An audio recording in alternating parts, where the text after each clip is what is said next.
Ya, pemerintah Malaysia kembali menerapkan lockdown nasional. Aturan tersebut berlaku tepat jelang perayaan Hari Raya Idul Fitri. Sebelumnya, Malaysia mencatatkan lonjakan kasus COVID-19 yang cukup signifikan.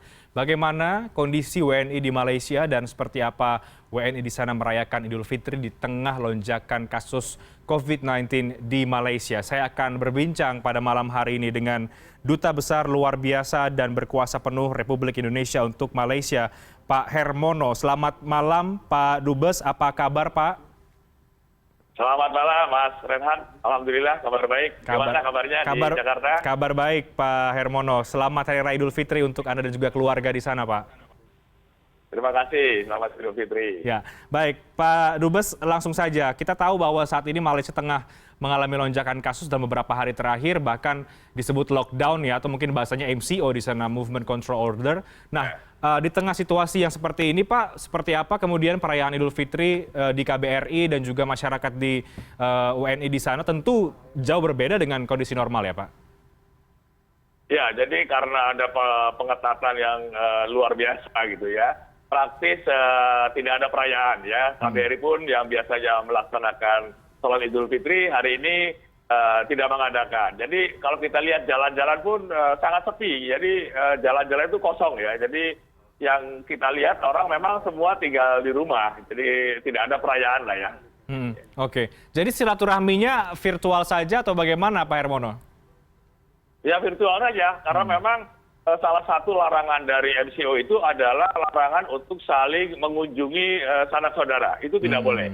Okay. Jadi halal bihalal itu dilarang. Jadi memang tidak bisa berkunjung ke rumah teman ataupun saudara. Dan yang kita lihat di sini ini rakyat betul-betul patuh ya atas larangan itu. Saya kira memang ada semacam kekhawatiran akan terjadi ledakan sebagaimana yang terjadi di India katakan. Ini betul-betul memberikan trauma sehingga rakyat betul-betul patuh ya kalau kita lihat. Jalan pun kosong sama sekali. Oke, jalan kosong, tidak boleh larangan untuk berkunjung satu sama lain. Jadi hari ini kegiatan Pak Dubes dan juga keluarga hanya virtual saja Idul Fitri di rumah atau bagaimana, Pak? Dengan mungkin WNI di KBRI atau mungkin yang kemudian juga melakukan komunikasi dengan Anda? Ya saya di rumah saja, tidak kemana-mana. Ada satu dua teman yang datang, staf KBRI itu. Tapi secara umum memang salah satu yang dilarang juga dilarang mengadakan open house. Dan juga dilarang untuk saling mengunjungi. Jadi ini betul-betul ketat sekali yang pembatasan-pembatasan yang dilakukan selama masa MCO ini sampai dengan tanggal 7 Juni nanti. Jadi betul-betul sepi. Oke, baik. Pak Dubes, apa saja larangan-larangan ya yang diatur dalam MCO? Kalau di Malaysia tentu, kalau di Jakarta kan kita biasa mengenal ada PSBB begitu, tentu dengan sejumlah aturan-aturan. Nah, kalau di Malaysia dengan pengetatan penuh ini, apa hal-hal yang kemudian mutlak dilarang, Pak Hermono?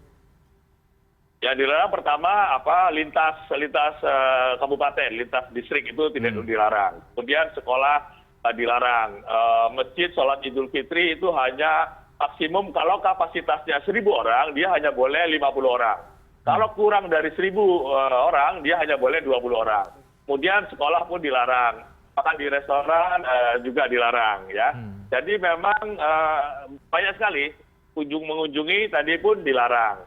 Karena memang lonjakan yang terjadi dalam 2 minggu terakhir itu 85% disebabkan oleh transmisi community. Jadi dugaannya adalah karena ada bazar Ramadan, kemudian banyak orang makan di restoran untuk puasa. Ini semua yang dilarang karena penyebarannya itu dari aktivitas masyarakat selama bulan Ramadan ini, terutama yang seperti bazar Ramadan itu yang ada di Malaysia memang sangat populer, tetapi itu menjadi sumber penularan yang luar biasa. Ini penaiknya kan dalam 2 minggu ini sekitar lebih dari 200% tuh, Mas. 300%. Ya, tinggi sekali Pak Hermono kenaikan kasusnya. Pak, di tengah tingginya kasus, kemudian juga ada pengetatan di sana. Monitornya pemonitoran ya dari KBRI terhadap WNI di sana bagaimana, Pak? Karena kan cukup banyak ya WNI kita di Malaysia, bahkan mungkin sangat banyak. Betul. Ya, jadi yang kita lakukan adalah melalui media sosial, termasuk Facebook pribadi saya, juga berkomunikasi dengan masyarakat, Facebook KBRI, Kemudian juga selalu ada penjabat tiket ya selama libur ini kita tugaskan salah satu diplomat untuk standby. Kemudian untuk urusan-urusan yang sifatnya darurat, KBRI pun selalu buka, ada petugas tiketnya. Tapi yang paling banyak digunakan untuk monitoring dan memberikan penjelasan kepada masyarakat adalah melalui media sosial KBRI. Oke, artinya kondisi WNI di sana secara umum bagaimana, Pak Dubes? Baik-baik saja atau kemudian juga memang harus mau tidak mau begitu mengikuti aturan yang sudah ditetapkan oleh pemerintah? Ya, akhirnya ya mau tidak mau harus mengikuti karena ini dendanya kan sangat tinggi. Ya. Paling rendah itu Rp10.000, jadi kira-kira 40 juta ya. 40 juta kan lumayan besar ya. Dan bisa langsung dipenjara. Kalau dia misalkan bandel atau gimana itu bisa langsung penjara.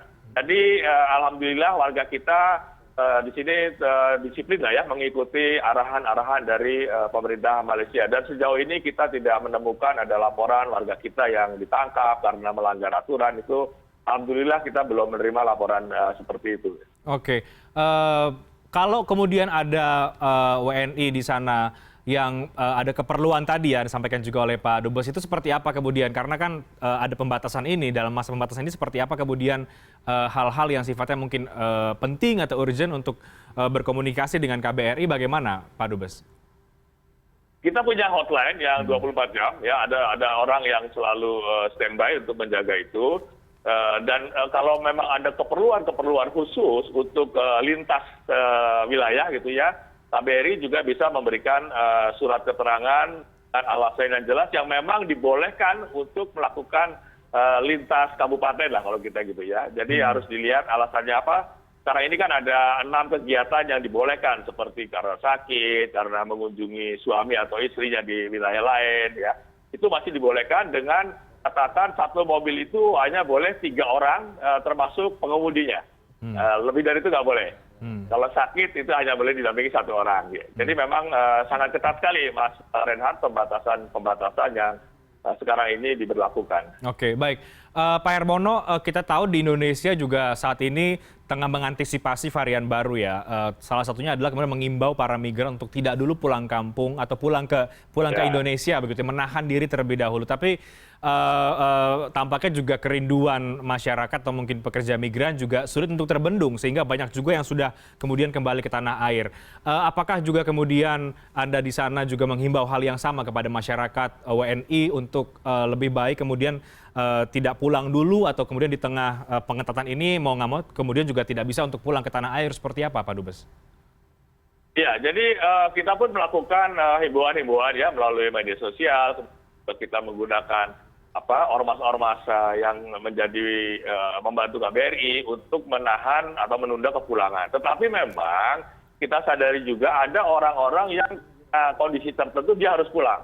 Kalau kita lihat dari catatan yang lapor ke kita dengan meminta surat izin keluar masuk, selama masa larangan mudik itu ada sekitar 7.500 warga kita yang mudik. Ya, ini karena memang kondisi yang tidak memungkinkan lagi. Mereka lebih lama di sini, misalkan sakit, dan tidak bekerja, dan alasan-alasan yang sifatnya darurat. Jadi memang ini yang menjadi kendala kita adalah banyak warga kita yang memang tidak mungkin lagi bertahan lebih lama di Malaysia karena utamanya karena sakit atau dia kehilangan mata pencarian ya, jadi pengangguran.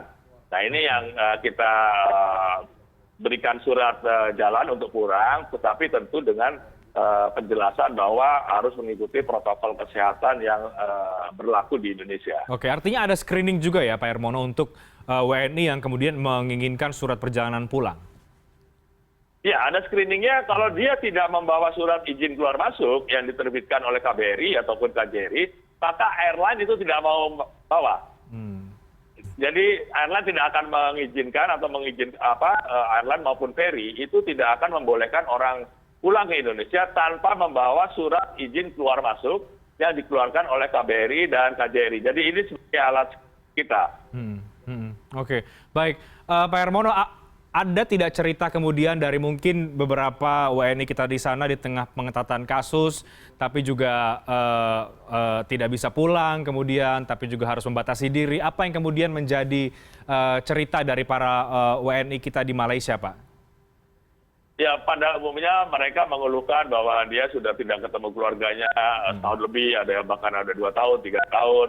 Ya, udah rindu dengan sanak saudara, terutama yang punya keluarga, punya anak. Ya mereka biasanya curhat di Facebook saya. Jadi ya kita sama, kita pun nggak bisa pulang gitu ya. Ya kita nggak mudik itu asik, kira-kira begitulah. Kita sambil bercanda-bercanda di media sosial. Ya mereka pun pada akhirnya juga memahami memang kondisinya tidak memungkinkan mereka untuk ketemu keluarga di hari raya ini. Jadi ya berat, tapi ya saya kira masyarakat bisa memahami kondisi ini. Baik, Pak Dubes terakhir apa pesan yang ingin Anda sampaikan untuk WNI di Malaysia atau mungkin juga untuk semua pihak berkaitan dengan pengetatan yang terjadi dan juga menahan diri karena tidak bisa kemudian bersilaturahmi secara langsung? Ya pertama kita tidak tahu COVID ini akan seperti apa. Yang jelas COVID ini masih ada di sekitar kita dan angkanya masih menunjukkan meningkat. Jadi kita himbau masyarakat agar betul-betul mematuhi aturan-aturan, larangan-larangan yang dilakukan oleh pemerintah Malaysia. Jangan sekali-kali melanggar aturan karena ini dendanya sangat besar.